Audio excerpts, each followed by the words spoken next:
que des del CAEA hem organitzat en homenatge al 150 aniversari del projecte d'Eixample i rectificació de la nostra ciutat. I abans de tot agrair una vegada més a la Fundació Mutua Levante per acollir-nos tant en aquesta ocasió com sempre que ho hem necessitat. I com ja heu pogut comprovar, si heu seguit les xerrades que hem organitzat, les hem enfocades més enllà del mateix document del projecte d'Eixample i hem volgut exposar l'evolució de l'urbanisme i la planificació urbana des de la pròpia Fundació d'Alcoi fins a l'actualitat. La setmana passada Gabino Ponce ja ens va parlar de l'urbanisme al segle XX i avui hem arribat a l'actualitat amb aquesta última conferència del cicle, dedicada al futur Pla General Estructural, que és el que ha de recollir tota l'herència dels instruments de planificació anteriors i marcar com serà la nostra ciutat en el futur pròxim. I qui millor que Daniel Mullor, arquitecte municipal, qui ha viscut i està vivint tota la tramitació del pla per a explicar-nos-lo. Daniel Mullor és arquitecte per la Universitat Politècnica de València, especialitzat en urbanisme i planificació per la Universitat de l'Estudi de Roma La Sapienza. I també va obtindre en 2018 el diploma d'especialització en regeneració urbana per la Politècnica de València. Actualment també és vocal de la Junta de Govern del Col·legi Territorial d'Arquitectes d'Alacant. És arquitecte municipal des de fa 24 anys i és cap del Departament d'Arquitectura des de l'any 2018. Al llarg de tots aquests anys ha adquirit una gran experiència en la coordinació i gestió d'instruments de planejament i de planificació estratègica, destacant la coordinació dels fons EDUSI des de 2017 i de l'Agenda Urbana d'Alcoi des de 2022. I especialment, ja que aquest és el tema de la seva conferència, en la coordinació del Pla General Estructural des que es va adjudicar la seva redacció en 2013. I abans de donar pas a Daniel, volia recordar-vos dos cosetes ràpidament. La primera, que al canal de YouTube del CAEA estem pujant totes les gravacions de les conferències, per si algú no ha pogut veure alguna de les que ja han fet, i que encara que avui acabem en les conferències, després de l'estiu, a setembre, reprenem el cicle aquest del projecte d'Eixample, amb la inauguració d'una exposició sobre evolució urbana sin la Mutua Levante, l'edició d'una reproducció del plànol general del projecte en col·laboració amb el nostre i la realització d'una ruta guiada sobre l'urbanisme del segle XIX el diumenge 28 de setembre. I tota la informació està disponible en el programa que teniu ahí a l'entrada. I ara sí, sense més, dono pas a Daniel Mullor. Moltes gràcies.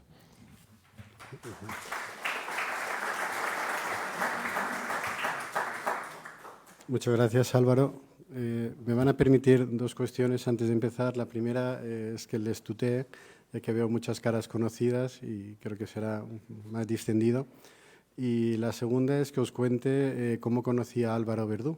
En el año 2019 yo recibí una llamada en el ayuntamiento de la directora de la Escuela de Topografía y Geodesia de la Universidad Politécnica de Valencia, diciéndome que tenía un estudiante de Alcoi en primer curso y que estaba trabajando en un trabajo que él había iniciado con anterioridad a sus estudios de topografía con relación a la evolución histórica del urbanismo en la ciudad de Alcoi.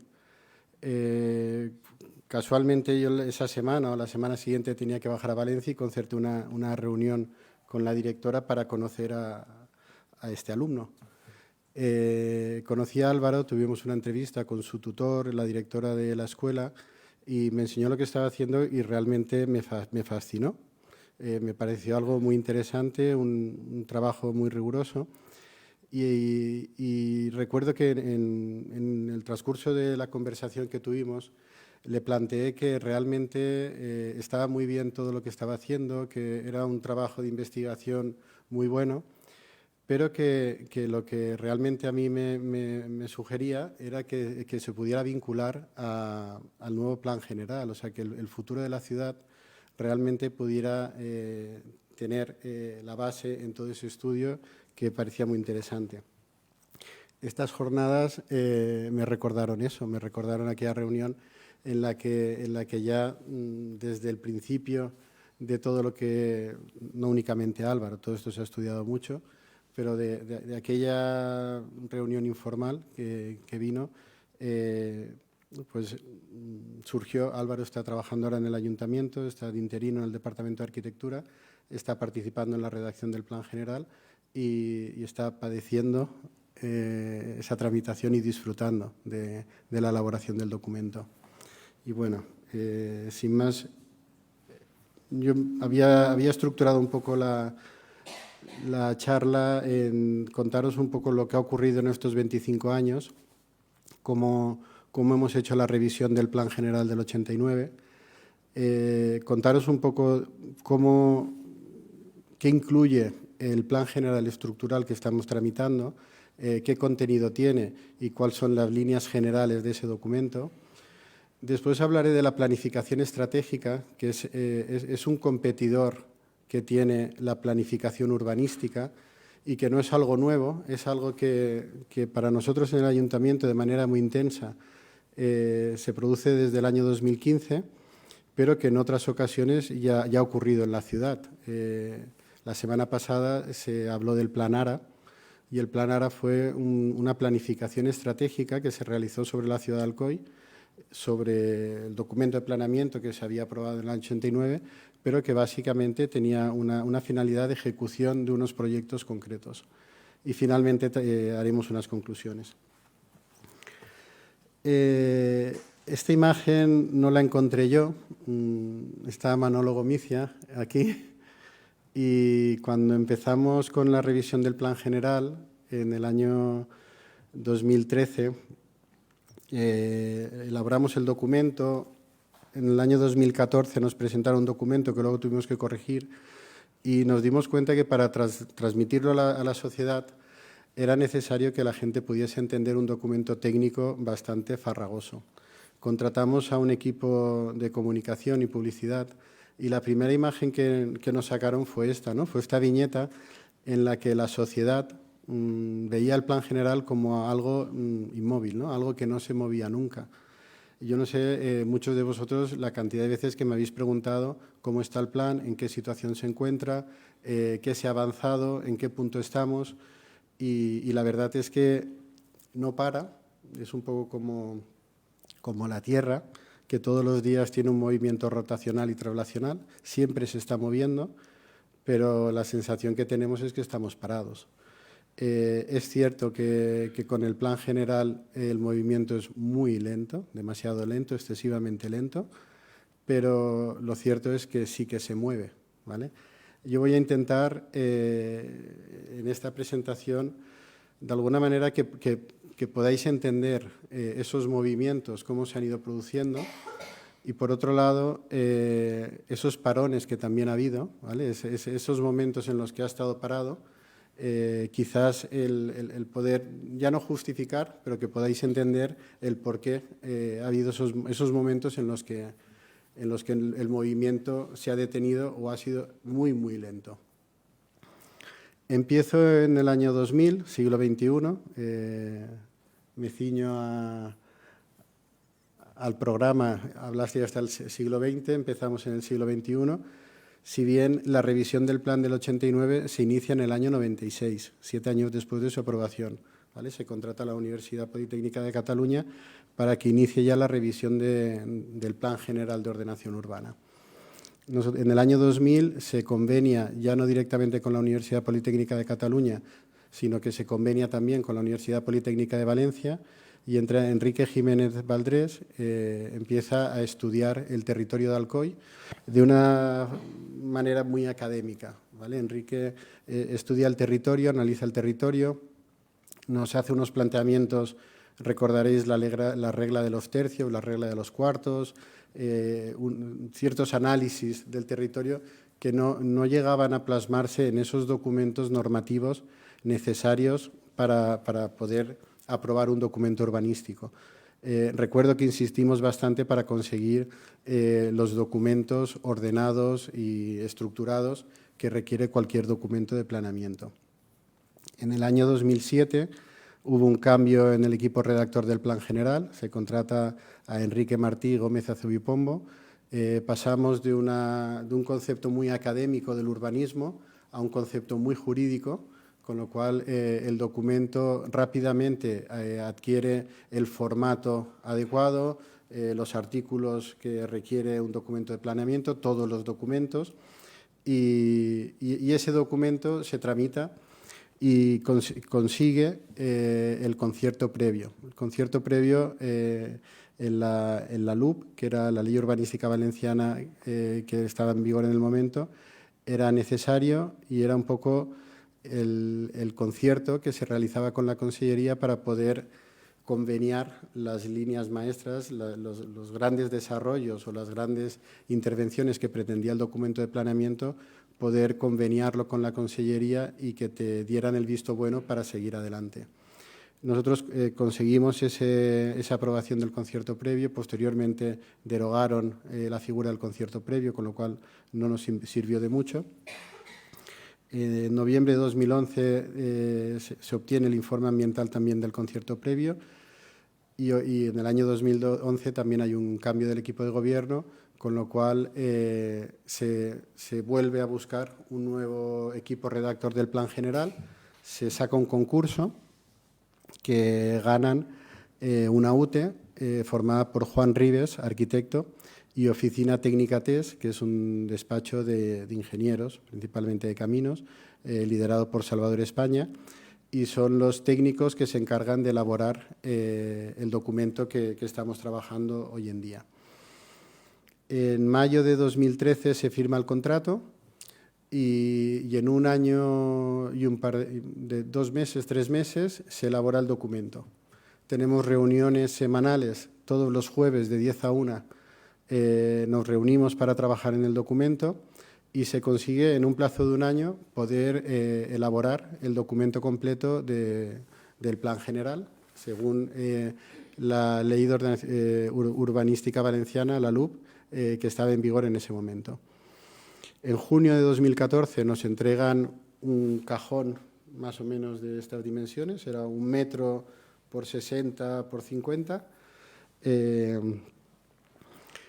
y el mes siguiente se aprueba la LOTUP, ¿vale? Una nueva ley urbanística, con lo cual el documento que nos habían entregado para su tramitación se basaba en una ley derogada. En ese momento teníamos la posibilidad de seguir adelante con ese documento o adaptarlo, modificar el documento a la nueva ley previo estudio de la misma. O sea, primero había que estudiarse la ley, saber qué era lo que pedía y después poder adaptar y modificar ese documento. Se optó por la segunda opción, optamos por modificar el documento y poder disponer de un plan general que cuando se aprobase pues que estuviera en vigor. En aquel momento nadie pensaba que en 2025 todavía estaríamos en este punto. Yo desde luego no. O sea, no me podía hacer la idea de que 12 años después todavía estaríamos en el punto en el que estamos ahora. Pues bien, se optó por modificarlo y los cambios que aportaba la LOTUP eran 2 cambios fundamentales. El primero era el documento en sí, el nombre del plan general. Se dividía en 2 instrumentos de planeamiento, ya no era un único plan general, sino que eran 2 documentos, uno el plan general estructural y otro el plan de ordenación pormenorizada. Estos 2 documentos es importante que los recordéis porque tanto en las noticias que aparezcan y demás, como en la comprensión de lo que comporta cada uno, es importante saber cada documento urbanístico qué contiene y el alcance que tiene. Y por otro lado, las fases de tramitación de cada uno de ellos, ¿vale? Introducen una fase ambiental previa a la fase urbanística. Os he comentado antes que conseguimos obtener el concierto previo, ¿vale? Ese concierto previo era un concierto previo urbanístico, algunos aspectos ambientales, pero principalmente urbanístico. La LOTUP lo que hace es darle la vuelta al urbanismo e introducir que primero se evalúe ambientalmente la idoneidad de las propuestas y posteriormente se tramite urbanísticamente una vez validado ambientalmente.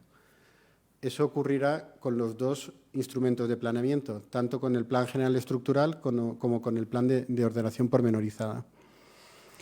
Y luego hay unas cuestiones que son importantes y que se plantearon en esas reuniones periódicas que teníamos los jueves y que yo creo que todavía están ahí. O sea, son cuestiones que, transcurrido todo este tiempo, todavía admiten modificaciones en los documentos de planeamiento y dado todo el tiempo transcurrido, quizás algunos ajustes sea necesario introducirlos. ¿Qué modelo de ciudad queremos? O sea, evoluciona todo muy rápido y el modelo a lo mejor planteado o previsto en 2013 es posible que pueda ser matizado en 2025. ¿Qué sectores productivos tendremos en 2050? O sea, ya no en 2030 o 2040, sino en 2050. Esa previsión a largo plazo es importante poder hablarla en este documento porque va a estar en vigor durante muchos años. ¿Qué pirámide poblacional tendremos? O sea, el modelo de ciudad que elijamos y las actividades que se desarrollen en la ciudad generarán un tipo de población u otra. ¿Qué servicios públicos queremos ofrecer en esta ciudad o qué infraestructuras disponemos y qué infraestructuras queremos ampliar y queremos introducir a nuestra ciudad? Estas cuestiones se plantearon en el año 2013, pero yo creo que son cuestiones que debemos mantener y en estos foros o en los debates que puedan surgir en torno a la elaboración de ese documento de planeamiento, son cuestiones que debemos plantearnos y resolver y que el documento nos ayude a encaminarlas. Nos hemos quedado antes, en el año 2014, cuando tuvimos que adaptar el documento. Insisto en estudiar la ley, porque el equipo redactor tuvo que estudiarse. La ley se aprobó en el mes de julio, creo que el 25 de julio, entró en vigor un mes después. Y luego tuvieron todo el verano de lectura entretenida de verano, la nueva legislación urbanística. Y después, en el mes de septiembre, octubre, noviembre, tuvieron que modificar y cambiar todo ese documento que nos habían entregado para poder elaborar los dos planes que nos marcaba la legislación urbanística, el Plan General Estructural y el Plan de Ordenación Pormenorizada. Nos entregaron el documento en marzo de 2015, los dos documentos, ¿vale? Entregaron tanto el Plan General Estructural como el Plan de Ordenación Pormenorizada. De agosto a octubre de 2016 es cuando se hizo la exposición al público de todos los documentos. Y hubieron alegaciones, hubieron informes sectoriales y de esas alegaciones y de los informes sectoriales se contestaron las alegaciones y los informes y se elaboró un documento refundido que se presentó en abril de 2019 con una segunda exposición al público y el 24 de mayo de 2019, 2 días antes de las elecciones de 2019, se aprobó por el Ayuntamiento Pleno esa versión final del Plan General Estructural. Nos habían entregado los dos documentos, Plan General Estructural y Plan de Ordenación Pormenorizada, y nos parecía más sencillo. Hoy, 12 años después, ya no sé si aquello fue una decisión acertada o no. Yo creo que sí. En ese momento creo que fue acertada y que quizás volveríamos a hacerlo. Entendimos que era conveniente aprobar el documento del Plan General Estructural, cuya aprobación dependía de la Consellería, y después poder tramitar el Plan de Ordenación Pormenorizada, cuya aprobación es municipal, ¿vale? En el momento que tengamos el Plan General Estructural aprobado, el documento de ordenación pormenorizada lo aprobaremos en el Ayuntamiento. Pues bien, en 2019 tuvimos esa aprobación de la versión final y remisión a la Consellería para emisión de nuevos informes. De esos informes hemos estado varios años contestando los informes sectoriales, con muchas idas y venidas en diferentes consellerías, y finalmente en noviembre de 2023 se envió toda la documentación ordenada a la Dirección General de Evaluación Ambiental y Territorial Estratégica para obtener la declaración ambiental. El 17 de diciembre de 2024 obtuvimos la declaración ambiental de documento, con lo cual superamos la fase ambiental del Plan General Estructural, ¿vale? De esos dos documentos y esas dos fases de tramitación, del primer documento ya hemos superado la primera fase. Actualmente, volviendo un poco al documento de 1989, hemos realizado un trabajo, ya que se está demorando tanto la aprobación del documento, de georreferenciar las hojas que disponemos del plan del 89, están ahora georreferenciadas y unidas en un único documento. Además, hemos incluido los planos de calificación y usos de cada uno de los documentos de planeamiento diferido que se han ido aprobando, con lo cual disponemos de un único plano en el que está el plano de calificación y usos de toda la ciudad. Ese plano está georreferenciado y no necesitamos ir montando hojas ni ir cambiando la ubicación de unas zonas u otras. El plan actualmente pues, dispone de 29 modificaciones puntuales, 34 estudios de detalle, 10 homologaciones, 4 planes especiales, 4 planes parciales y 3 planes de reforma interior.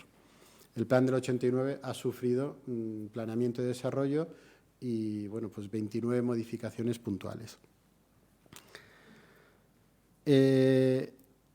Con este punto de partida se elaboró el Plan General Estructural e iniciamos la tramitación en 2016 y posteriormente en 2019 con muchas idas y venidas en las diferentes consellerías. Esta tabla, a la parte izquierda tenéis la primera tabla que ordenamos con los informes sectoriales que se solicitaron en la primera exposición al público de 2016 y en la segunda aquellos que fue necesario solicitar en 2019. Teníamos informes favorables de 2016 que no fue necesario volver a solicitar en 2019. Hay diferentes informes de Confederación Hidrográfica, de Paisaje, tenemos informes, veréis que hay algunos informes favorables condicionados, hay informes donde hemos conseguido que nos lo informen favorablemente para superar la fase ambiental y nos han puesto algunas cuestiones para la fase urbanística que tendremos que solventar ahora. En la actualidad estamos en vías de resolver estos informes favorables condicionados y aquellos que teníamos desfavorables, como puedan ser el de infraestructuras educativas o el de cultura, que no eran preceptivos para la fase ambiental, y el de cultura tenemos elaborado el informe de contestación de aquellas deficiencias que nos pusieron pendiente de la tramitación del catálogo, y el de infraestructuras educativas se ha remitido a la Consellería para que nos puedan contestar y esperamos que aprobar y obtener el informe favorable. Luego hay otros informes como el de carreteras, por ejemplo, del Ministerio, que aparece desfavorable, donde nos solicitaron un conteo manual de la rotonda de la 7, que también se ha elaborado la documentación para poder remitirla. Y estamos en una fase en la que ya se están contestando esos informes en clave urbanística. Ya hemos entrado ya en esa fase urbanística del Plan General y avanzamos ya en esa línea. Los 3 discos tenéis el porcentaje de superficie de suelo que había en el Plan General del 89 cuando se aprobó. Los porcentajes de suelo que hay en la actualidad, con todas las modificaciones que hemos visto que se han elaborado del Plan General, todas las modificaciones puntuales, los planes parciales, planes especiales, planes de reforma interior, homologaciones y reclasificaciones que se han elaborado. Y finalmente el disco exterior indica los porcentajes del Plan General Estructural. Veréis que no hay mucha variación de la actualidad a lo que se plantea, es muy poco lo que varía. Y algunas cuestiones tienen que ver con la delimitación de, a lo mejor, zonas de cauces que actualmente estaban dentro del suelo urbano y que salen fuera, y pequeños crecimientos que se hacen de nuevos desarrollos de suelo urbanizable. Pero en líneas generales, si os fijáis en los 2 discos exteriores, ya no en el central, las superficies son prácticamente las mismas, ¿vale? El plano del término municipal con la clasificación del suelo, donde se evidencia esa protección de suelo no urbanizable de especial protección del 73% que teníamos en los datos anteriores. En el color más granate sería el suelo urbano consolidado, y el naranja sería los suelos urbanizables o los nuevos desarrollos o crecimientos. Queda el valle de Polop, en la zona de la Sierra de Mariola, con unas zonas de suelo común, y la zona de la Canal. ¿Vale? Básicamente son las dos grandes zonas que tienen más suelo común y algunas zonas próximas al suelo urbano consolidado. Tenéis las superficies y los porcentajes, tanto en hectáreas básicamente. El término de Alcoy son 129 kilómetros cuadrados. ¿Vale? Y bueno, ahí tenéis los datos un poco del suelo urbano, que son 921 hectáreas, el suelo urbanizable 235 y el no urbanizable, pues esas 11.800 que hay, que al final generan los 12.990 hectáreas de nuestro término municipal. Os he comentado los dos documentos de Plan General Estructural y Plan de Ordenación Pormenorizada.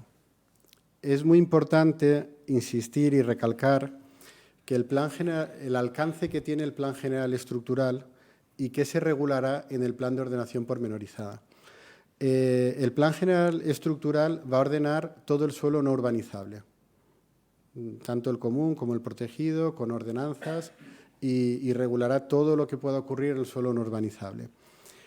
Regula también el suelo urbanizable, todos aquellos sectores de nuevos crecimientos y nuevos desarrollos que se hagan y aquellas, tanto en la ficha de planeamiento como en la ficha de gestión, todos los parámetros urbanísticos que deben cumplirse en cada uno de esos sectores. Incluye también la ordenación estructural o red primaria dentro del suelo urbano, ¿vale? Que condicionará después el desarrollo del suelo urbano, pero hasta ahí. El resto de ordenación pormenorizada y red secundaria del suelo urbano se ordenará en el plan de ordenación pormenorizada. Con lo cual, el alcance real que tiene el plan general estructural es el suelo no urbanizable, tanto el protegido como el común, el suelo urbanizable y la red primaria del suelo urbano. El resto, con este documento, no quedará ordenado. Seguiremos utilizando el documento del 89. Salvo aquellos elementos de la red primaria que sí que regule el Plan General Estructural y que prevalecerá sobre el plan del 89. Si quitamos el suelo no urbanizable común y protegido, veis las zonas de suelo urbano consolidado y de suelo urbanizable.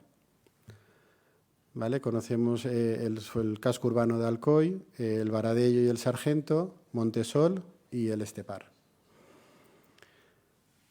En un plano de detalle nos centramos un poco en el casco urbano de Alcoy y el Sargento y el Varadello. Si quitamos el suelo urbano, que ordenará el plan de ordenación pormenorizada, nos quedan estos sectores de suelo urbanizable, ¿vale? Nos fijamos que al final estamos en la periferia del suelo urbano consolidado y se va completando, de alguna manera, aquellos vacíos o aquellos espacios susceptibles de poder completar con diferentes usos y las formas ya veis que se van adaptando a los accidentes orográficos. Ahora he quitado aquellos sectores de suelo urbanizable que ya estaban previstos en el plan general, ¿vale? Aquí está el suelo urbanizable que incluye el plan general estructural, todo el suelo urbanizable, pero voy a quitar aquello que el plan del 89 ya planteaba como urbanizable, ¿vale? Nos quedamos con estas manchas, son las que aporta de nuevo suelo urbanizable el plan general estructural. Por usos, esos sectores, el color cian sería el uso industrial, el malva sería el uso terciario, que en la actualidad no tenemos el uso terciario como tal, sino que es un uso compatible en los planos del plan general.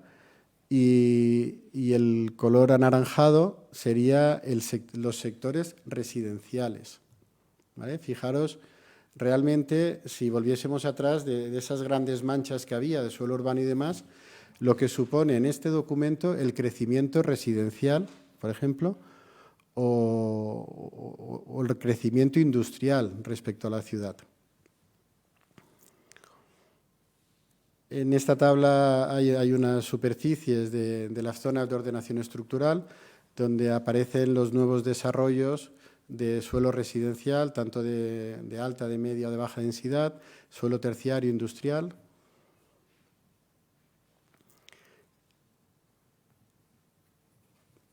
Aquí os he puesto las superficies de cada uno de los sectores, ¿vale?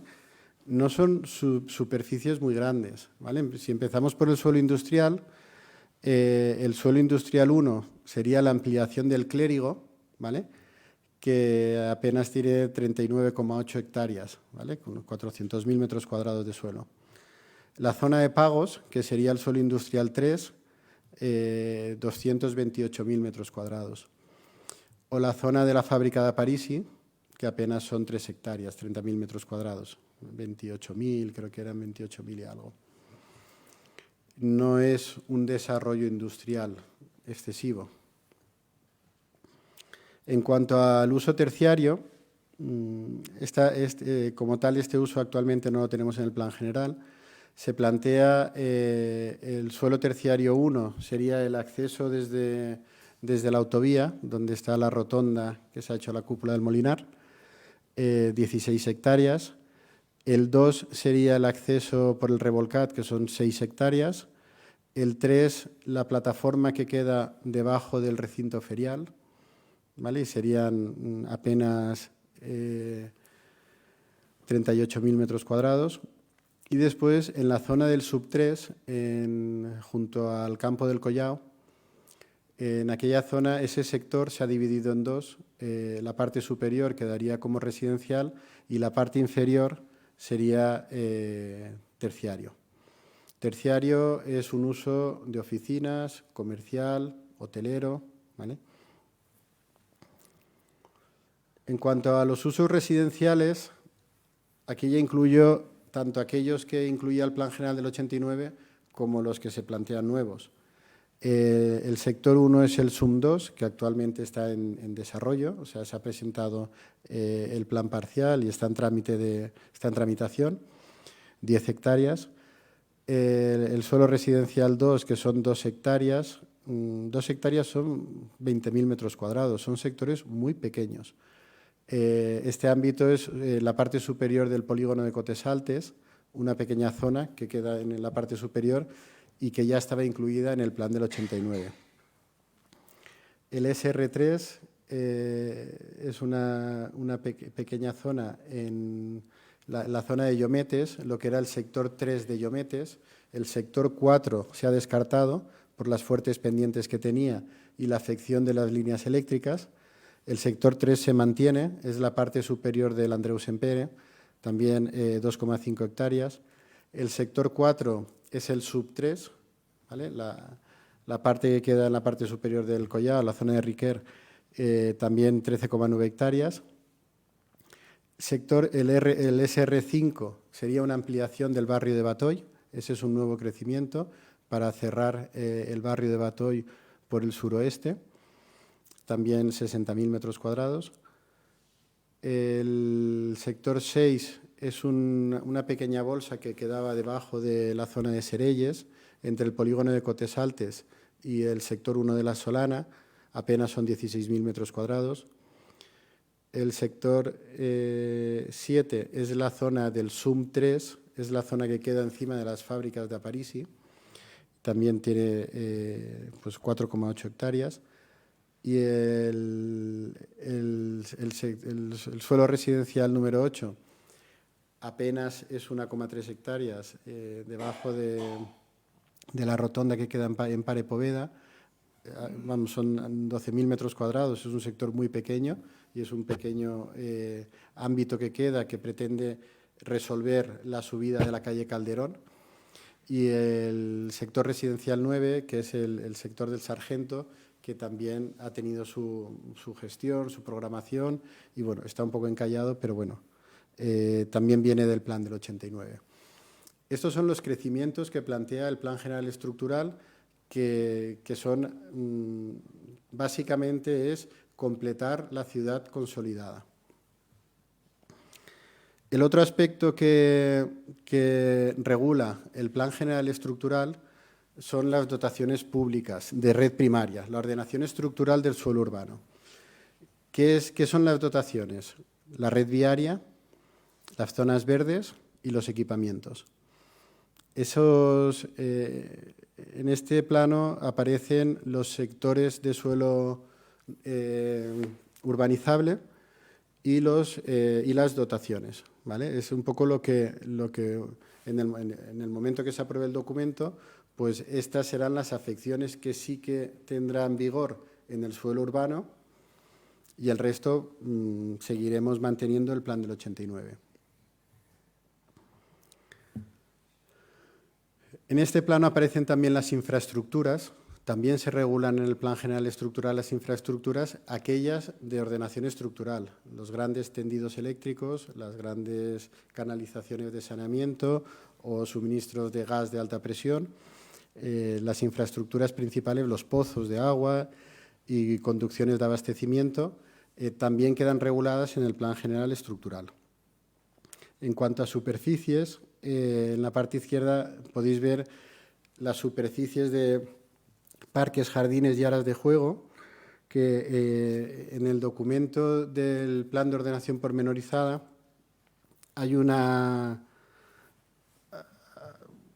diferencia respecto al Plan del 89 muy importante, y es que la mayoría de las zonas verdes de los parques públicos calificados como V1 del Plan General del 89 no se han adquirido, ¿vale? Están todavía la mayoría de ellos en manos de los propietarios. Mientras que en el Plan de Ordenación Pormenorizada se incluye la adquisición y gestión de todas las zonas verdes y parques públicos adscritos a sectores diferentes, tanto de suelo urbano como de suelo urbanizable. Se adscriben estas dotaciones de red primaria a esos sectores. Y luego, en cuanto a los equipamientos, pues ahí aparecen las superficies en metros cuadrados de todas las parcelas que se delimitan como red primaria dentro del suelo urbano. En la elaboración del Plan General Estructural, aparte de la calificación del suelo, de la clasificación y calificación del suelo y de la determinación de la ordenación estructural, aparecen muchas afecciones sectoriales. Y aquí es donde parte de la viñeta que hemos visto al principio, de ese no movimiento y de ese entender qué ocurre con el plan, que no se mueve, yo creo que aquí hemos tenido gran parte de los problemas, ¿no? En esa resolución de los informes sectoriales y el exceso de celo de las administraciones en la regulación y control de los documentos una vez diferenciados. Es decir, una vez que se ha hecho el Plan General Estructural y el Plan de Ordenación Pormenorizada, en muchas ocasiones han querido ver información y documentación pormenorizada para poder informar el estructural, cuando realmente no es necesario. En todo el trabajo que hemos realizado de las afecciones sectoriales, yo siempre he tenido en mente el tema, ahora estamos en la campaña de la renta, el tema de la declaración, bueno, el modelo que te dan para validar de Hacienda, ¿no? Que te dan el modelo suyo. Y yo creo que sería algo extrapolable a estas afecciones por parte de la Consellería. Nosotros descargamos toda la documentación que tiene la Consellería de cada una de las afecciones, vías pecuarias, cauces, protecciones arqueológicas, protecciones ambientales. Descargamos toda esa documentación, la volcamos en unos planos, en unos documentos y la remitimos a la Consellería para que nos la valide. Y nos exige mucho. Yo siempre he pensado que si esa documentación la elaborase la Consellería, a nivel de todos los municipios, y el borrador de la renta, y nos facilitase ese borrador del Plan General Estructural, en muchas ocasiones podríamos validar gran parte de ese borrador. Habría algunas cuestiones que discutiríamos, que no estaríamos conformes, pero gran parte de ese borrador estaríamos de acuerdo porque es al final lo que acabamos haciendo con todos esos informes sectoriales, con todas esas peticiones que nos van haciendo y vamos cambiando y adaptando con todo aquello que nos van pidiendo. Creo que si se elaborase desde la Consellería, los documentos serían mucho más sencillos. Ellos lo entenderían de manera mucho más sencilla y al hacerlo en todo el territorio tendrían un criterio único y podrían plasmarlo de una vez y facilitar a cada territorio el ámbito territorial suyo para poder validarlo. Al no hacerlo de esta manera, yo creo que las exigencias se multiplican y siempre se puede mejorar el documento. Nos hemos encontrado con el informe de movilidad más de, creo que han sido 4 informes desfavorables, porque querían que caracterizásemos la movilidad en el ámbito comarcal. Y nosotros entendíamos que no era objeto del plan general estructural, es decir, nuestro ámbito territorial es nuestro municipio. El ámbito comarcal debería estar regulado en un plan de acción territorial, que no está redactado. Entonces, el hecho de no tener redactado ese documento lo que hace es que nos pidan a nosotros ampliar el estudio cuando quizás nosotros para elaborar nuestro documento de plan general deberíamos obtener información de ese documento territorial. Entonces, yo creo que al pedirnos desde la Consellería toda esa documentación siempre parece poca.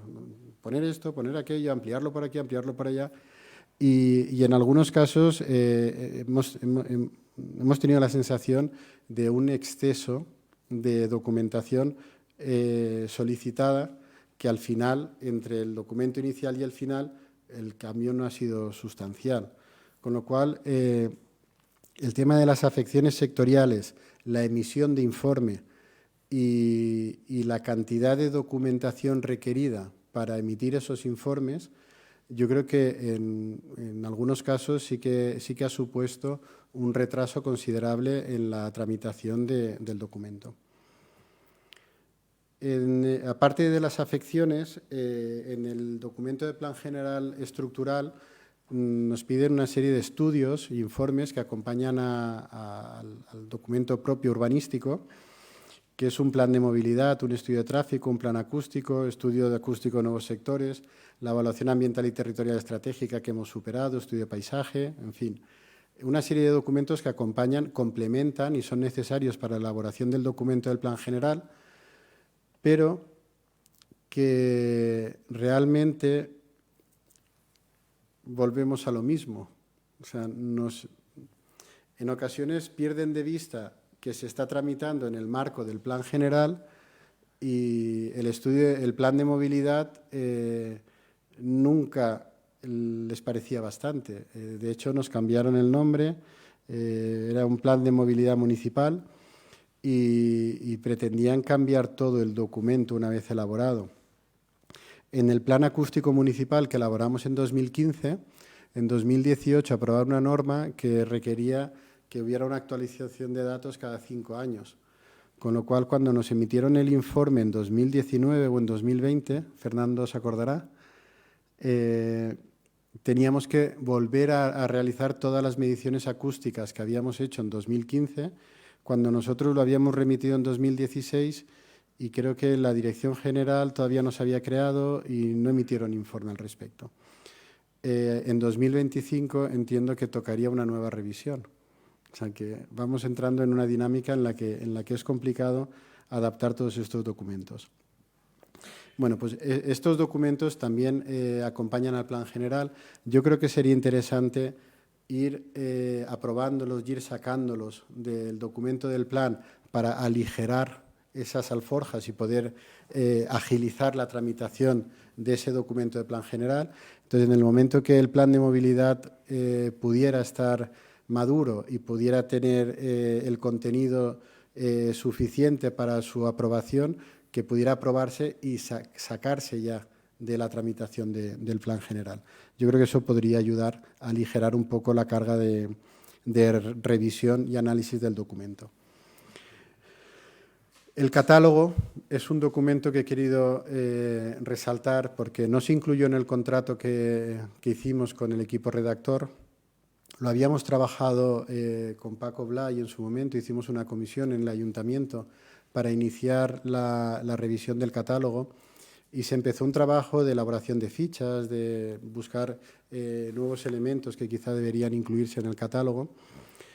Y en el momento de sacar a concurso la redacción del plan general, entendimos que el catálogo podía tener un camino por separado, podía hacerse otro contrato, elaborarse y poder aprobarse a mayor brevedad. El documento del catálogo, cuando tomamos la decisión cuando se aprobó la LOTUP, que nos dividía el plan general estructural y pormenorizado, tomamos la decisión de dividir el catálogo también en estructural y pormenorizado, al objeto de poder tener elaborado el catálogo estructural y tramitarlo con el plan general e ir redactando el pormenorizado para completarlo. Así lo hicimos. Se le encargó el documento a Rafa Silvestre, está Gabriel Guillem y Pau Briet. Hicimos un documento que yo creo que quedó muy bien, que realmente respondía a las necesidades que tiene un catálogo de protecciones, con unas fichas que pretendían ser unas fichas normativas donde se mencionasen aquellos valores a preservar y aquellas actuaciones a realizar y que no realmente que fuera un listado exhaustivo, tanto histórico como documental y patrimonial del bien, sino un documento normativo que realmente regulara aquellas acciones permitidas y las no permitidas. Se elaboró el documento, se tramitó y mientras se tramitaba, posteriormente continuamos con la elaboración del pormenorizado. Queríamos completar todo ese documento. El informe de cultura, hubo un cambio en el arquitecto de cultura en Alicante. Inicialmente nos validaron que pudiésemos dividir el documento, posteriormente el nuevo arquitecto consideró que era conveniente que el documento de catálogo fuese único, que no se dividiera en estructural y pormenorizado. Nosotros en el estructural habíamos incluido los bienes de interés cultural y los bienes de relevancia local y en el pormenorizado estaban el resto de bienes. Se elaboró el pormenorizado y recientemente unimos el documento, ya que en aquel momento, en el año 2015, se decidió dividirlo por esa agilidad de trámite. Y una vez que teníamos los dos documentos redactados y a petición del informe de cultura que nos exigía que fuese un documento único, hicimos un documento refundido que en diciembre del año 2024, diciembre pasado, ya entregaron y en la actualidad disponemos de ese documento de catálogo completo. Ya no está la parte de la estructura y pormenorizado, es un único documento y que en breve tramitaremos y someteremos a información pública para su conocimiento. Ya estamos acabando la parte urbanística. ¿Qué incluye el Plan General Estructural? Yo creo que es importante, lo hemos ido repasando, ¿no?, a lo largo de las diferentes diapositivas. La parte de la ordenación estructural, o sea, la clasificación del suelo de todo el término, ¿vale?, cómo se clasifica y califica el suelo. No tanto la calificación dentro del suelo urbano, ¿vale?, únicamente en el suelo no urbanizable. La ordenación estructural, red primaria, en todo el término, incluye el suelo no urbanizable, el suelo urbanizable y el suelo urbano. En la secuencia de las proximidades del suelo urbano, creo que ha quedado evidente que hay muy poco crecimiento. Realmente el documento que se tramita no es un documento expansivo, no es un documento que pretenda unos grandes ensanches ni unos grandes crecimientos. Apenas se va completando la ciudad. Hay sectores que tienen 1,3 hectáreas. Esos son 13.000 metros cuadrados. Es apenas un campo de fútbol, un poco más de un campo de fútbol. Un campo de fútbol con una pequeña grada. Hay sectores que tienen esa superficie, son sectores muy pequeños.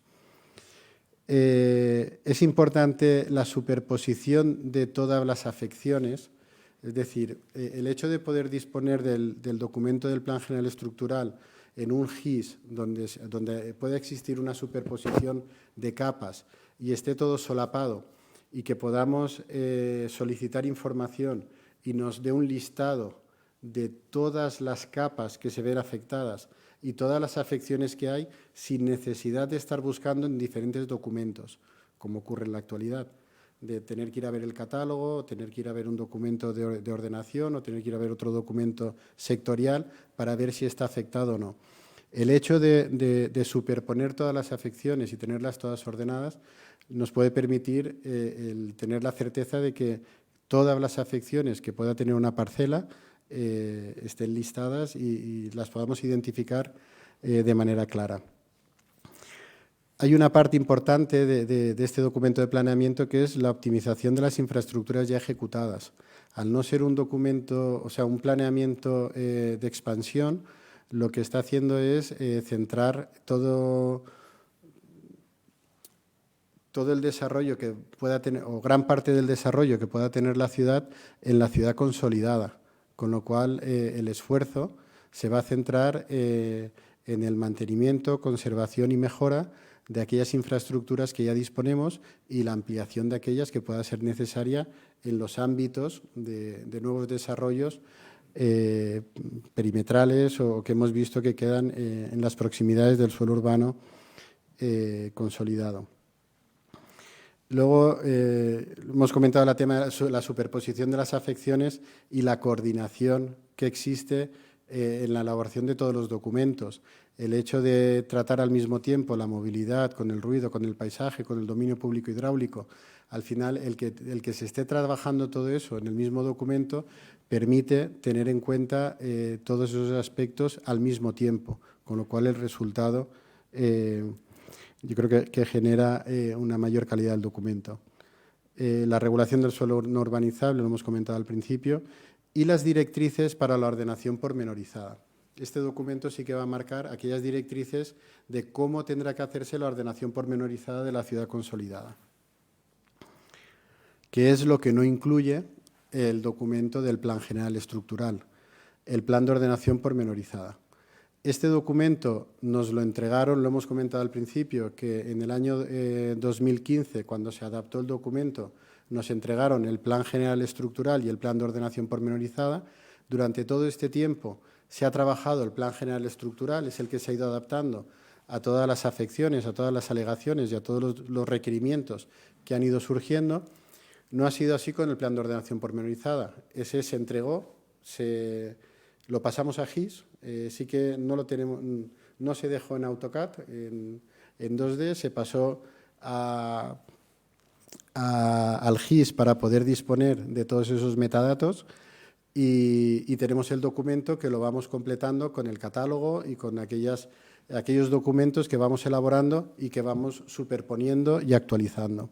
Entonces, este documento de ordenación pormenorizada no se va a aprobar cuando aprobemos el Plan General Estructural y realmente yo creo que es el documento más importante en lo que plantea esta planificación urbanística que se está haciendo, puesto que no es, como ya he dicho, una planificación expansiva y va a ser una planificación de regeneración urbana.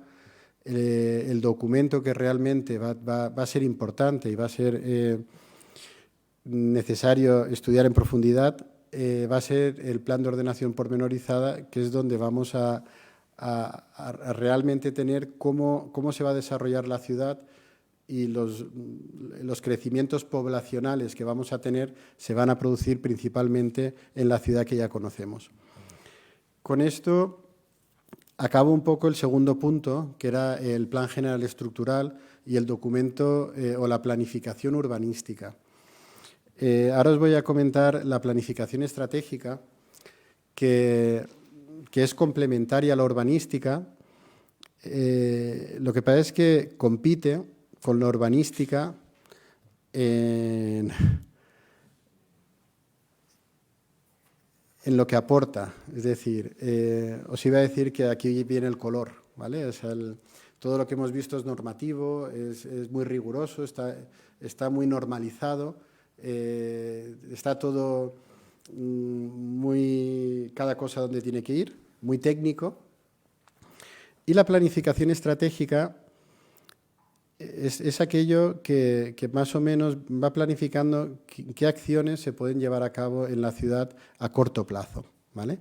Hablaba del Plan ARA de los años 90 y en los últimos años, en los últimos 10 años, del año 2015 ahora, en la ciudad hemos tenido diferentes instrumentos de planificación estratégica que normalmente han ido acompañados de ayudas o fondos europeos o grandes ayudas que han permitido desarrollar diferentes proyectos. La barra superior son los planes normativos que nos remontamos al siglo XIX, donde la ciudad siempre ha ido haciendo los deberes. Tenemos un urbanismo que ya quisieran muchas ciudades. La ciudad de Alcoy se ha planificado, ha tenido un urbanismo ordenado y bastante moderno, bastante pionero. Y en la parte de planificación estratégica, la flecha inferior no recoge todo lo que se ha hecho. Nosotros nos hemos centrado en la última década, ¿vale? Anteriormente ponemos el Plan ARA, ha habido otros proyectos FEDER y otras cuestiones, pero hemos querido concentrarlo en la última década, ¿no? En aquellos proyectos que se han desarrollado y que bueno, venían unidos a diferentes ayudas y que de alguna manera esta planificación estratégica lo que absorbe son recursos humanos para la tramitación de la planificación urbanística. Entonces, en esa viñeta de que no se mueve el plan general, uno de los aspectos que no es la excusa, que no es la justificación, pero que sin duda ha influido, es todos estos planes y programas que hemos desarrollado y que hemos llevado en los últimos 10 años, durante bastante tiempo nos han absorbido gran parte del tiempo y en muchas ocasiones con mucha premura, porque acababa el plazo y se tenían que ejecutar diferentes obras. Voy a hacer una secuencia rápida, no me quiero enrollar mucho porque al final son obras que se han ido haciendo, planes y programas. Entenderlos como programas de ayudas no es completo porque hay programas del IBACE de modernización de polígonos o programas como el Edificán de colegios que no hemos incluido por no hacerlo muy extensivo, pero bueno, hay algunos programas que yo creo que sí que van situando un poco lo que se ha ido haciendo. En el año 2015 obtuvimos un ARRU, un área de rehabilitación y regeneración urbana, que nosotros la entendimos como un programa de rehabilitación edificatoria. Nosotros no entendíamos lo que hemos hecho ahora con el programa de barrios, delimitar de manera concreta un ámbito, la Fondolsa o Sagrado Corazón, donde se concentrasen todas las ayudas. En este programa, que no había concurrencia competitiva, era de adjudicación directa, delimitamos un área de rehabilitación que comprendía el sector 2 del casco antiguo, prácticamente todo el barrio del Ensanche y gran parte del barrio de Santa Rosa. Y dentro de ese ámbito admitimos aquellas propuestas de cualquier comunidad de propietarios que pretendiera la rehabilitación del edificio. Se tramitaron 50 intervenciones, al final la propuesta creo que en ayudas ascendía a los 2 millones de euros, la inversión total pues prácticamente 5 millones de euros y en el año 2015 no había ninguna grúa. O sea, en 2015 todavía en Alcoy estábamos inmersos en una crisis importante en el sector de la construcción y este programa sirvió un poco de revulsivo para poder hacer ciertas rehabilitaciones y ciertas intervenciones. Este programa de ayudas se gestionó desde el ayuntamiento, tuvimos un arquitecto que está por aquí, que colaboró con nosotros y elaboró estas fichas y conseguimos un gran éxito en este programa dentro del Plan Estatal de Vivienda. En el año 2018, también no fue en concurrencia competitiva, conseguimos otro ARRU para la zona del Partidor. Era la rehabilitación de un edificio, la renovación edificatoria de un edificio municipal, San Mateo 102 y 104. Había un edificio, estaba en ruina declarada, al final colapsó, tuvimos que demolerlo, era impracticable la rehabilitación y propusimos un edificio intergeneracional que estamos acabando ya, seguramente esté finalizado para final de año, está muy avanzado y bueno, son 18 viviendas muy pequeñitas, 12 apartamentos de un dormitorio y 6 viviendas, que es un monolocal, que pretende tener que 6 jóvenes puedan estar o convivir con 12 personas o con 2 personas que puedan convivir en un mismo apartamento y poder ayudarse unos con otros en esa convivencia. En el año 2020 continuamos con el programa de los ARRU en el Plan Estatal de Vivienda y en este caso sí que fue una concurrencia competitiva y conseguimos una ayuda de 2 millones de euros, aparte de otros 400.000 euros que aportaba el Ayuntamiento, para poder hacer renovación edificatoria en el barrio del Partidor. Este programa no hemos conseguido impulsarlo, continuamos con el empeño, pero está siendo difícil por la disgregación que hay de la propiedad y la dificultad que hay de poder construir, según nos trasladan, con unos precios competitivos, incluso aportando toda esa ayuda que venía a ser, hace un par de años, un 30% del coste de construcción de las viviendas. La EDUSI fue un documento estratégico que iniciamos en el año 2015. Ahí fue Manolo Gomicia, el que, concejal de urbanismo, empezó con este tema que al principio nos descolocó un poco. No sabíamos todos estos cambios que se pedían y toda la información que se pedía de los diferentes departamentos para qué era, o sea, todo esto para qué servía, ¿no? Y nos presentamos a la primera convocatoria en 2016, que no obtuvimos la financiación, y en 2017 sí que la obtuvimos. En el documento, en la memoria que presentamos para la EDUSI, ¿vale? La EDUSI es la Estrategia de Desarrollo Urbano Sostenible Integrado. En el documento que presentamos había un tomo de anexos donde conseguimos 42 planes o documentos que se habían trabajado en los diferentes departamentos del Ayuntamiento y que la mayoría de ellos no conocíamos de un departamento la existencia del otro. Cuando los ordenamos todos y nos dimos cuenta de que todos los departamentos estábamos trabajando en temas interesantes y que incluso algunos departamentos estábamos solapando trabajos o haciendo trabajos que eran complementarios, nos dimos cuenta que se estaba trabajando bien, pero no de manera ordenada. Entonces, en el año 2016 presentamos ese documento estratégico, ¿vale? Que era esa estrategia de desarrollo urbano sostenible integrado, que obtuvo financiación. Fue una ayuda, en aquel momento era el 50%, con lo cual el Ayuntamiento tenía que hacer una inversión de 10 millones de euros y recibíamos una ayuda de otros 10 millones de euros. Luego han llegado los Next Generation, que lo han superado, pero en aquel momento obtener ayudas del 50% era mucho, era duplicar un poco la capacidad de inversión del Ayuntamiento. La EDUSI, debo decir que ha sido un éxito en la gestión. Hemos conseguido completar el 83% de los proyectos que se plantearon, cuando en la mayoría de municipios los índices de ejecución han sido muy bajos, en torno al 20 y al 30%. Y realmente se ejecutaron diferentes proyectos que iban alineados en aquellas propuestas que se hacían, tanto urbanísticas como sociales, como ambientales. Uno de los proyectos que estaba incluido en la EDUSI era el Parque Tecnológico de Rodes. La primera fase, la parte tecnológica, que es la que se ha podido inaugurar y que obtuvo financiación de los fondos FEDER de la EDUSI, obtuvo también fondos de presidencia y parte del centro de turismo, que la totalidad de las obras del centro de turismo las asumió la Consellería de Turismo. Rodes daría para bastante tiempo. Entonces, ha sido una obra complicada. Pensad que hicimos un concurso de ideas. El primer concurso se hace en el año 2015.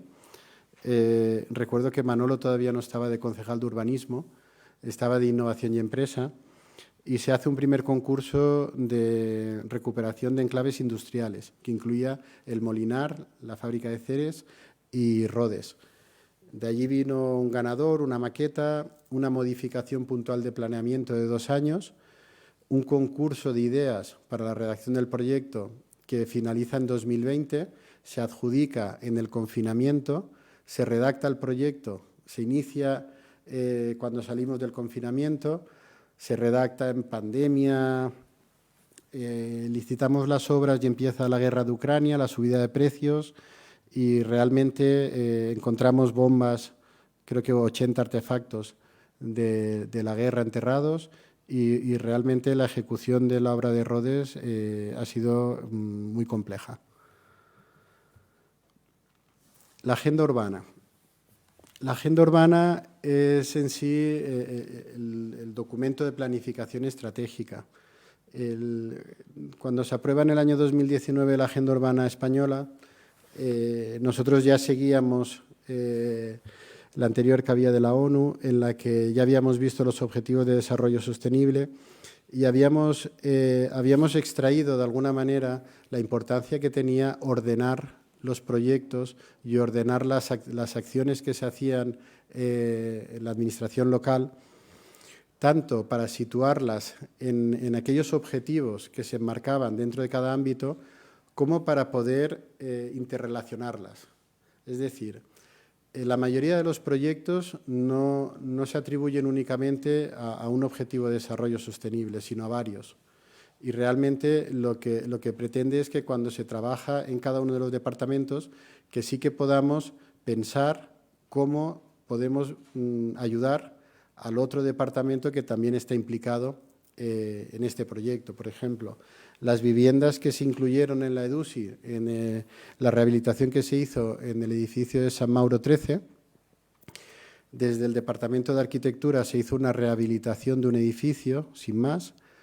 Se incluyeron instalaciones de aerotermia y demás que mejoraban considerablemente la eficiencia energética del edificio, pero además se estuvo en contacto y se hicieron estudios con el Departamento de Bienestar Social y con el Departamento de Vivienda para ver los futuros usuarios y cómo tenía que utilizarse ese edificio, ¿no?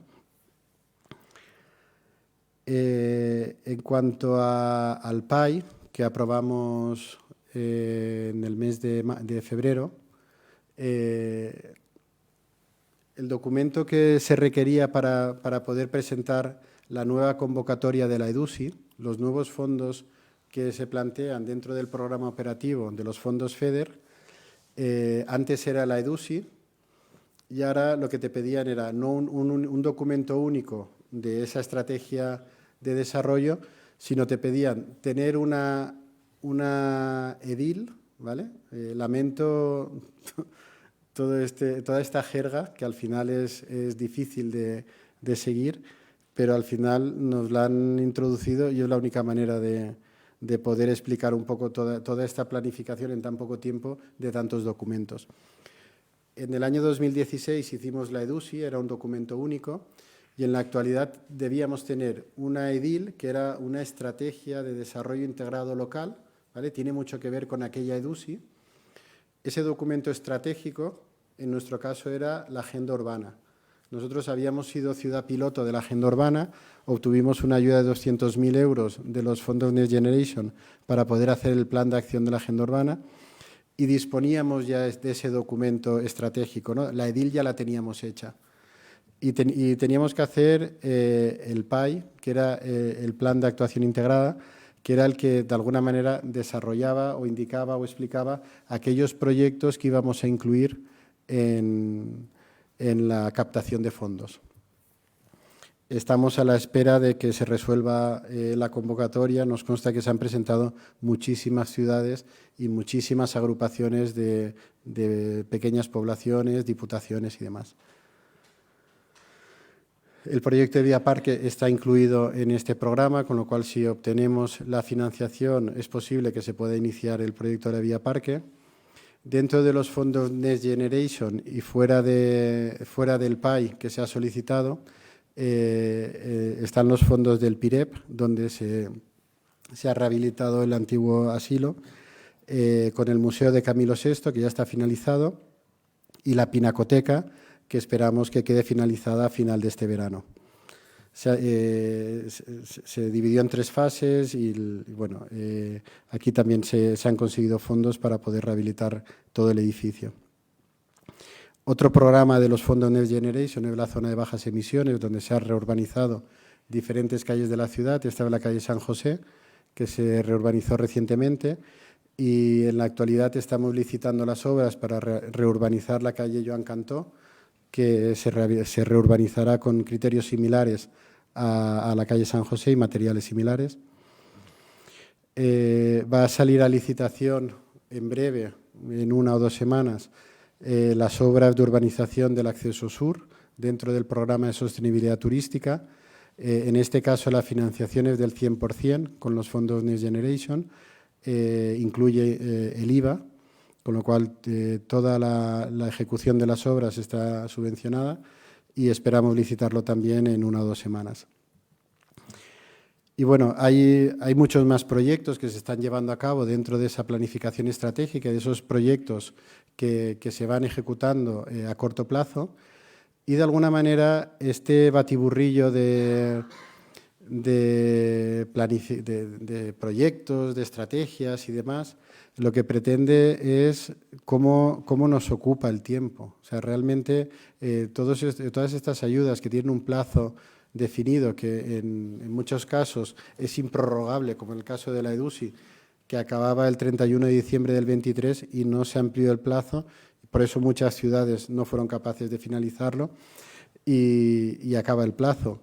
En el programa de barrios nos han dicho que el 30 de junio del 26 y seguramente será el 30 de junio del 26.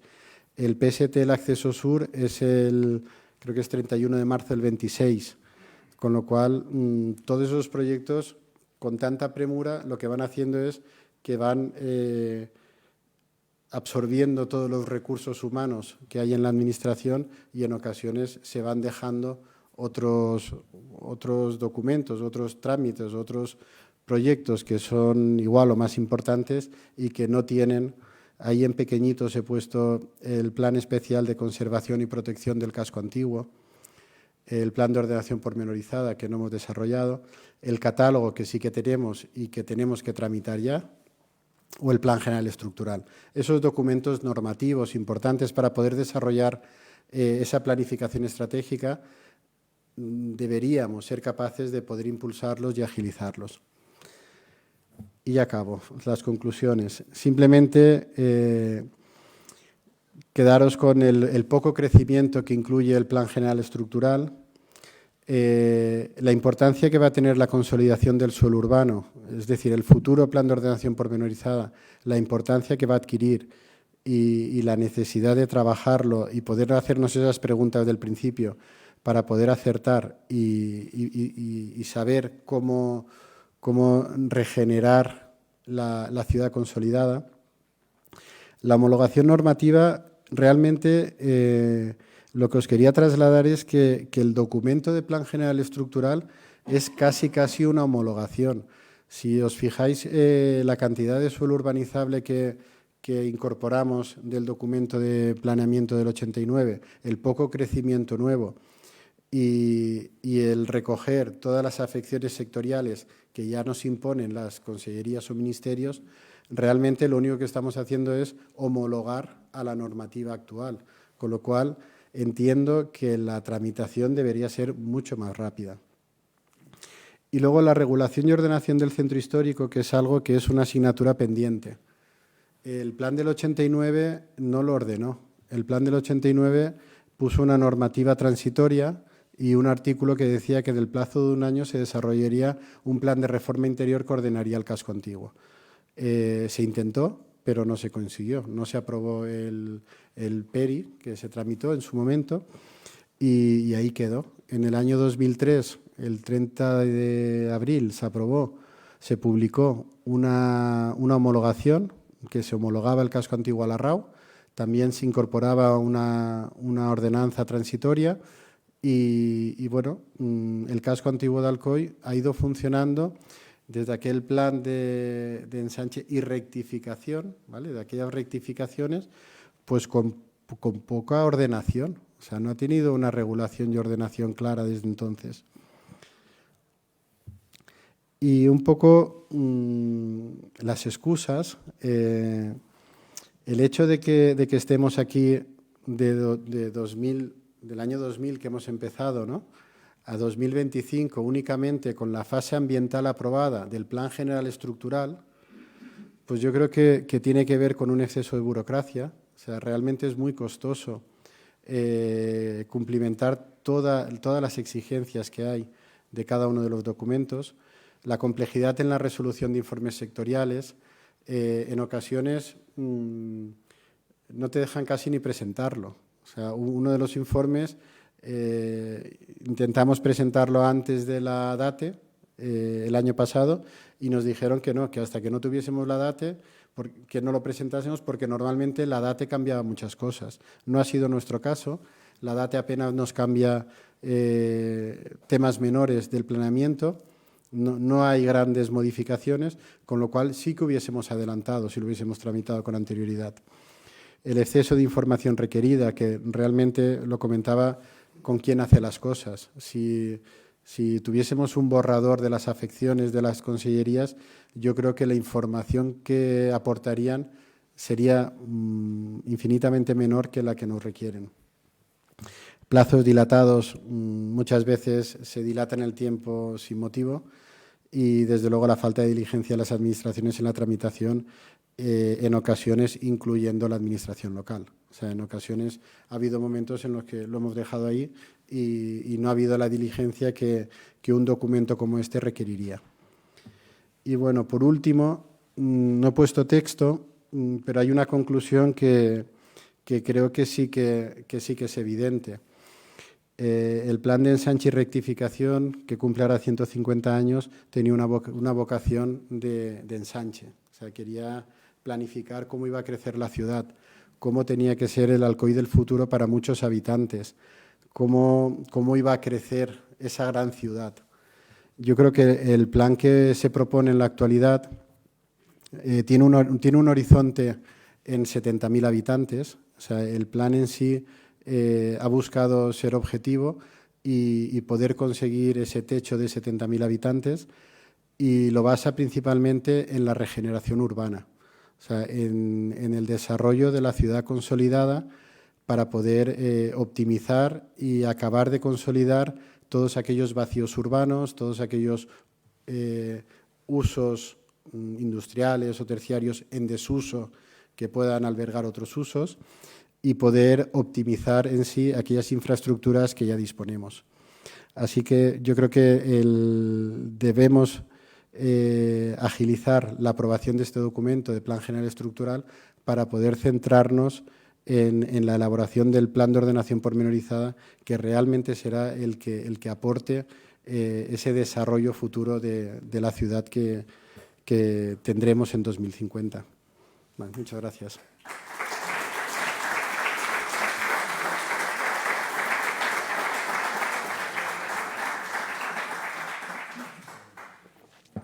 Si tenéis alguna pregunta, alguna cuestión.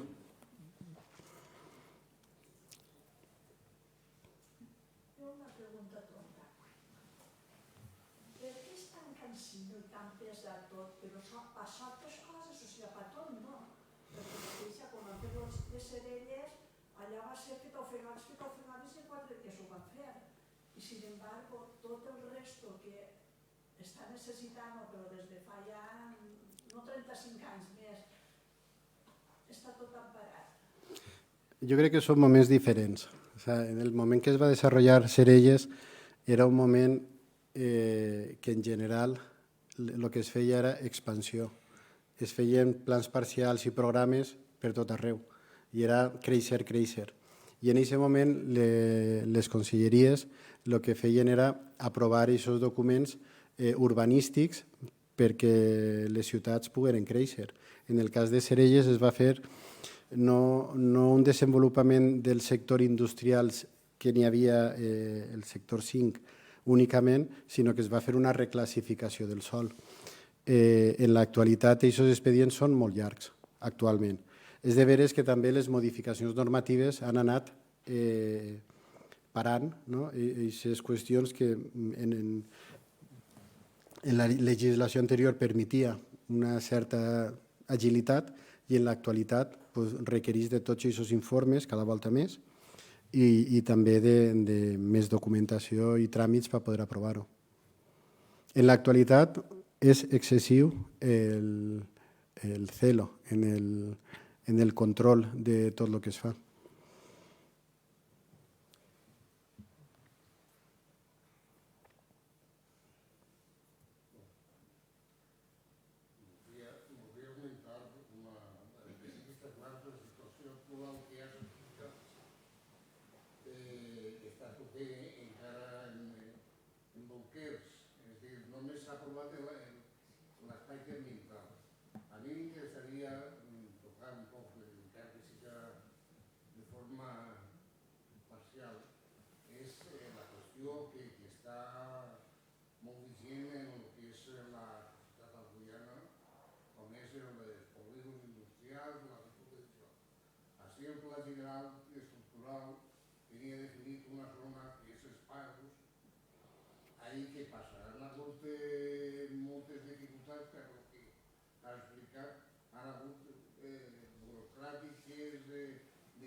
I en l'obligació que està definida podria pal·liar en part esta disputa eterna i que fa de mal govern a uns i altres, no sé què, com està Pago i què pot apuntar alguna cosa?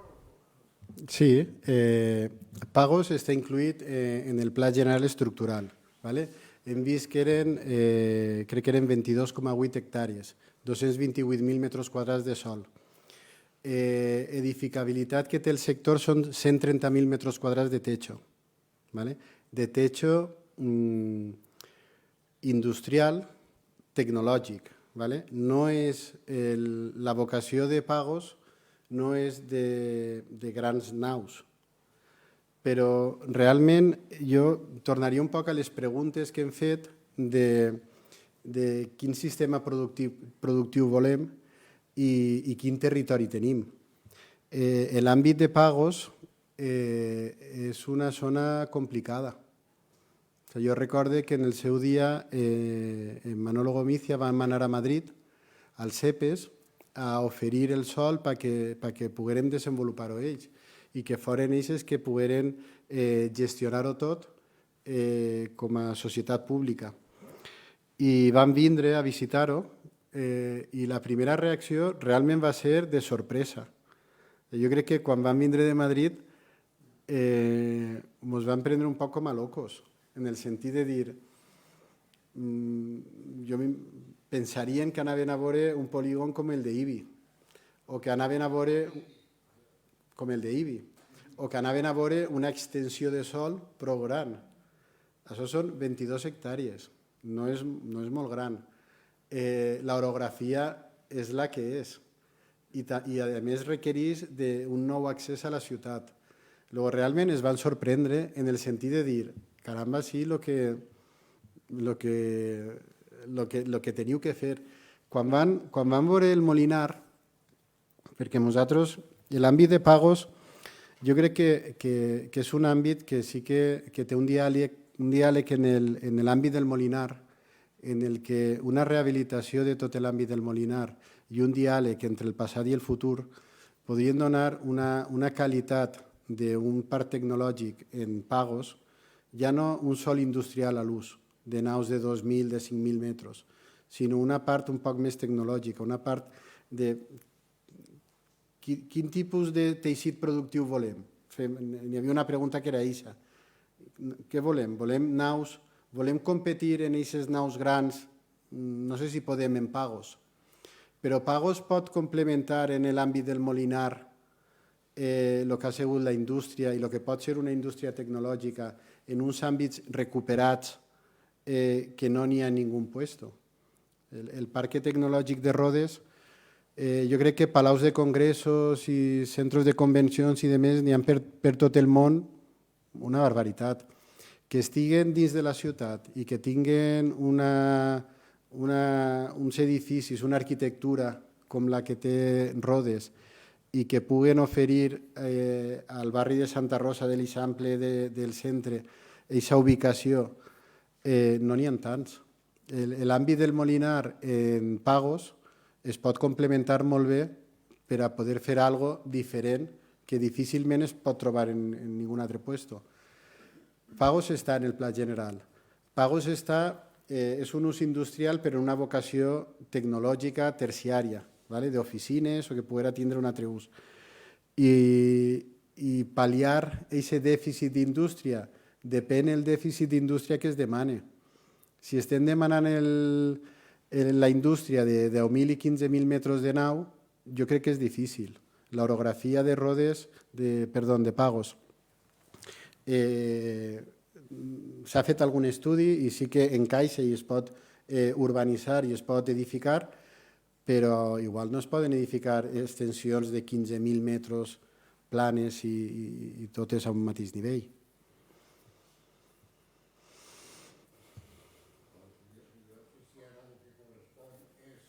L'alternativa d'un parc industrial comarcal possible o això s'ha descartat bé del tot?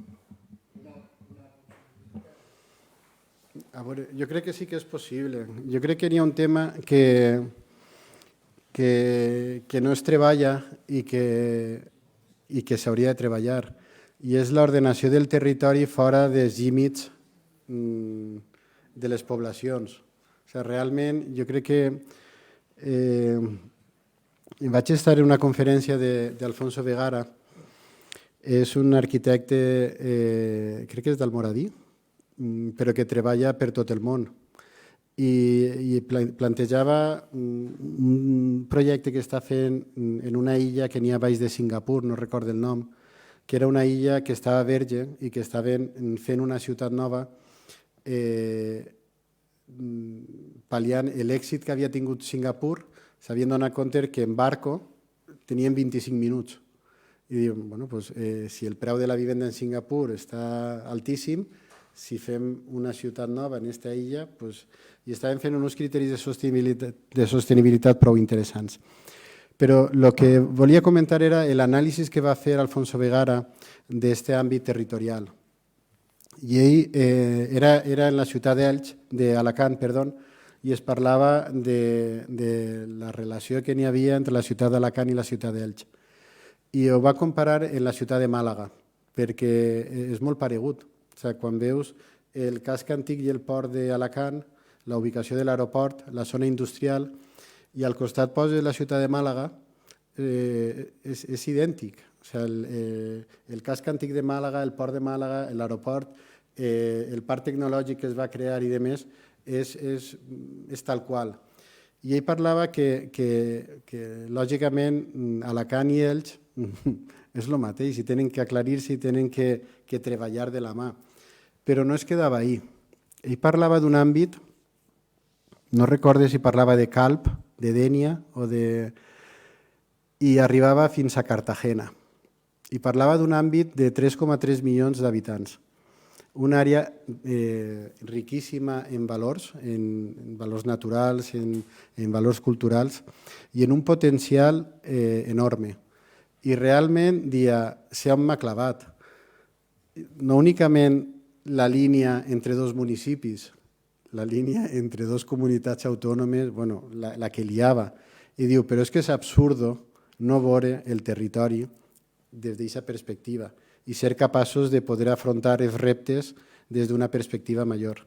Jo crec que el tema de tractar l'urbanisme i l'ordenació del territori des d'una perspectiva major és necessari. Per això, la demanda que fem de l'aprovació del Pla d'Acció Territorial per poder tindre aquestes directrius.